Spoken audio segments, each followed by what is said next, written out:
do you think about the Uniform Civil Code? Does the Bharatiya Rashtriya Samiti have its view on the Uniform Civil Code? Because you have an alliance partner like the AIMIM, which is, absolutely opposed to any mention of this word. And therefore, you've not commented on it. Do you think it is something that should happen 75 years after independence? Ma'am, uniform civil codes, other than hurting the rights of certain groups of minorities, it also trifles around with the SCs. It also trifles around with certain groups of Hindus who marry among, the close cousins, etc.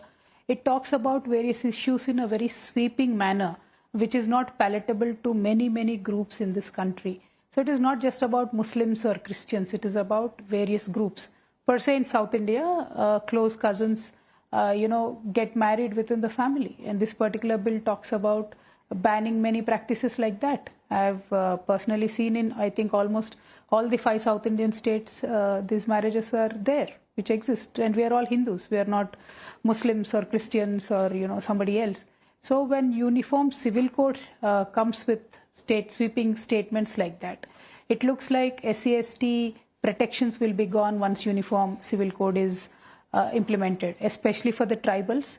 Most of their rights will be taken away with this Uniform Civil Code. That is precisely why BRS as a party has officially given its stand that we will oppose the Uniform Civil Code in the current format. It hurts the STs, it hurts the SCs, it also hurts the sentiments of a lot of Hindu groups from South India. But let me ask you, what about your alliance partner, AIMIM in the Telangana Assembly? Because they are the only people who did not support a bill that is so close to your heart, which is the Women's Reservation Bill. Yeah, they have a reservation about Muslim women not being given a chance. But I stand by the fact that Constitution does not allow us to give reservations on the religious basis, point 1. Point 2, in Telangana, we did request, and earlier in Andhra Pradesh, a reservation was implemented, which the courts have struck down later on. So as a policy, how do we improve the backward religious minorities also should come into discussion in future, should be debated properly. As a mature democracy, we should talk about most of these issues, because I heard Modi ji also speak about one of these backward minority Muslim community to be, taken up for and uplifting them. So as a mature democracy, we should talk about all of this. And yes, they did not support the bill. MIM always said that we will oppose the Women's Reservation Bill. They are friendly party to us, but thankfully their vote did not matter. Bill passed, so I'm happy about it. This doesn't create a fissure because Owaisi says Muslim reservation first, you're opposed to Muslim reservation. You want women reservation, they are opposed to women reservation. Doesn't create friction? Not at all. We are not in alliance. We are friendly parties, but we have never been in an alliance. Okay, so friendly parties. India alliance, do you see that as an alliance of friendly parties? Because now everything is about shadow boxing, and in the run-up to 24, let me first ask you, you said and you mentioned one nation, one election. Are you still expecting that there will be simultaneous elections? Are political parties still in expectation of that possibility? Looks like it, because there is, I think, one more day in this special parliament session. Unless and until Modi ji or the Bharatiya Janata Party decides to extend it and pass the 33% BC bill and then, one nation, one election bill, we don't know, because there is a lot of secrecy and enigma about this government from the beginning. In the last 10 years, nobody knows until the last minute. I was in the parliament, I believe, when triple talaq was introduced, and until last minute, half of the BJP, I think, people also did not know what was happening. So there is a lot of secrecy in this government, unfortunately, where transparency should be the norm in a democracy. Secrecy is the norm now in this government. So let us see, ma'am, whatever it is, BRS is prepared. We have won hands down in 2014 when there was elections together. We have won with a much greater majority when the elections were held separately. So for BRS, it does not matter. But for as a nation, what is going to happen, that suspense is there. And as you rightly said, ma'am, INDA alliance who are not able to figure out about seat sharing, etc.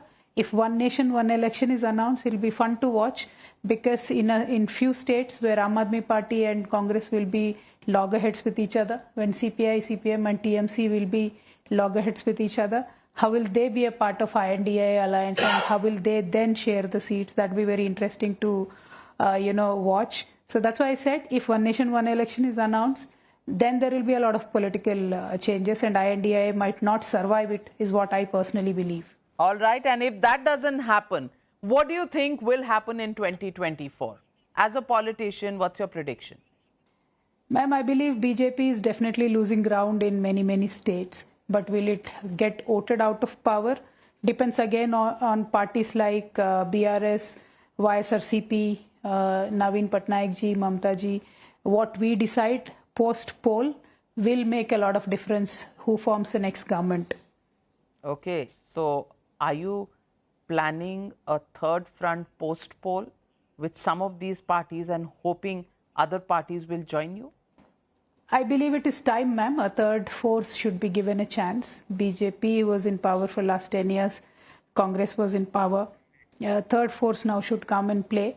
If these two parties, both Congress, of course, is not in the play according to me, and if BJP loses significant ground in most of these states, then regional leaders, regional parties, national parties like BRS, all of us put together, a third force coming in will be good for the nation.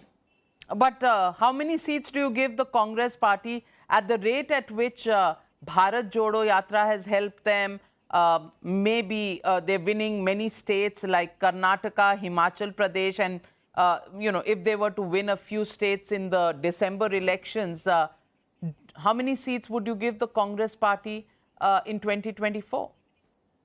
Ma'am, Bharat Jodo Yatra did not make them win Himachal, because as far as I remember, Rahul ji went to campaign there at least, I think, only once or max twice to Himachal. In Karnataka, it was the corruption of Bharatiya Janata Party which by default people voted for Congress, not because of Bharat Jodo Yatra. And in future also you will see, ma'am, the second phase of Bharat Jodo Yatra. When he will go to Rajasthan, it will be interesting to watch if Rahul ji will talk about Adani ji in Rajasthan or not, because he talks about Adani ji in every meeting across the country in Bharat Jodo. But we should wait and watch if he speaks about Adani ji in Rajasthan or not. And Bharat Jodo Yatra, I do not think will get them votes unless and until they come up with credible people's agenda. Till date, we have not seen Congress party going in that direction. Till date, we have not seen them talking about people.